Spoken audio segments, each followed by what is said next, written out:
അവന്റെ കഷ്ടപ്പാട് നമ്മള് റീൽസിലൊക്കെ ഇത്രയും പാടറിയില്ല.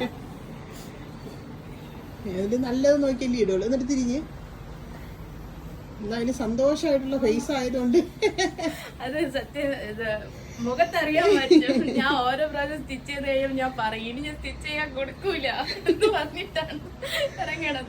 എന്നാലും അമ്മയ്ക്കും പേടിയായിരുന്നു, ദൈവം ഇനി എന്തോന്നാവും ഒന്ന് അറിഞ്ഞൂടല്ലോ ഫസ്റ്റ് ടൈം ആയതുകൊണ്ട്. പുറത്തിരുന്ന് ഇന്നലെ വാച്ച് ചെയ്യുന്നുണ്ടായിരുന്നു. അമ്മ ഒന്നും നെഗറ്റീവ് പറയില്ല, ഞാൻ വഴക്ക് കൊടുക്കും. അതുകൊണ്ട് ഇന്നിനി അമ്മയ്ക്ക് സന്തോഷം. അമ്മയും പറഞ്ഞതന്നെ, നീ എന്തായാലും ട്രൈ ചെയ്ത് നോക്ക്, നല്ലതായിട്ട് ഇരിക്കണമെങ്കിൽ നമുക്ക് ഒരുപാട് പ്രാവശ്യം കിട്ടാറില്ല, പ്രശ്നമില്ല. വന്നപ്പോഴും ഒത്തിരി കസ്റ്റമർ ഉള്ളതുകൊണ്ട് ഞാൻ ടെൻഷൻ അടിച്ചിരിക്കുകയായിരുന്നു. സത്യം എനിക്ക് ഷോക്കായി, അയ്യോ ദൈവമേ ഈ വലിയ കാര്യത്തിന് ഇങ്ങോട്ട് വന്നിട്ട് നടക്കാതെ പോവല്ലോ എന്ന് പറഞ്ഞിട്ട് വേറെ ഇത് കഴിഞ്ഞപ്പോഴാ വേറെ അത് വേറൊരു ഫീല്. ഞാനിത് കണ്ടപ്പോ ഞാൻ അയ്യോ ശരിയാവോ, എന്തെങ്കിലും കുഴപ്പമായിരിക്കും, ഒരു ടെൻഷൻ ഉണ്ടായിരുന്നു. പക്ഷെ എല്ലാം കറക്റ്റ്. അയ്യോ എനിക്ക് സന്തോഷം എന്ന് പറഞ്ഞാൽ പറയാൻ പറ്റുന്നില്ല. നോർമലി ഞാൻ റെഡിമെയ്ഡ് ബ്ലൗസ് ആണ് ഇങ്ങനത്തെ സിറ്റുവേഷനിൽ എടുക്കണത്. അപ്പൊ പിന്നെ കുഴപ്പമില്ലല്ലോ, ഓൾട്ടർ ജസ്റ്റ് എടുത്താൽ മതിയല്ലോ. അത് വരുമ്പോ ഫ്രണ്ട് ഹൂക്കായിരിക്കും, എനിക്ക് ഫ്രണ്ട് ഹൂക്ക് ഇഷ്ടമില്ല.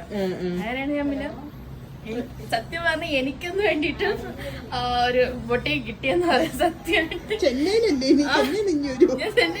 വരും. സത്യം നമുക്കൊന്ന് സെറ്റ് ആയി കഴിഞ്ഞാൽ പിന്നെ അവിടെ ഒന്നും മാറാൻ തോന്നൂല. ഇനി ചുരിദാറായാലും എന്ത് പരിപാടി ആയാലും ഇവിടെ തന്നെ. ഇനിയിപ്പോ ചേച്ചിയുടെ കല്യാണമൊക്കെ ഉണ്ട്, അപ്പൊ പിന്നെ സന്തോഷം കൊണ്ട് നിർത്തുന്നില്ല.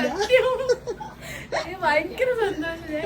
ഇത്ര എനിക്ക് വേണ്ടിയിട്ടൊരു ബൊട്ടി അതുപോലത്തെ ഒരു ഫീൽ. ഹൗസ് വാമിങ്ങിനാണല്ലേ? നാളെ ഹൗസ് വാമിങ്. നാളെയാണ്. നാളെ എനിക്ക് ടൈമില്ല, ഞാൻ സൺഡേ വന്നു. ഇന്നലെ തന്നെ കൊണ്ടുവന്ന. ഞങ്ങൾ എത്ര സ്പീഡിലാണ് ചെയ്തത്. എന്നാൽ ഉച്ചയ്ക്ക് ശേഷം ഞാൻ വിചാരിച്ചു 1 അവറിന്റെ ഇത് ചെയ്യാമെന്ന് വിചാരിച്ചിട്ട് വന്നു. അപ്പൊ 1 അവർ നടക്കൂല. കാരണം 5 മണി വരെ ഞങ്ങൾക്ക് സ്റ്റാഫ് ഉള്ളു. 5 മണി കഴിഞ്ഞപ്പോ എല്ലാരും പോയതിനു ശേഷമാണ് മോള് വന്നേന്ന് തോന്നുന്നല്ലേ? 3-4 അപ്പൊ എല്ലാരും പോകുന്ന ആ ഒരു ടൈമിലാണ് തിരക്കും.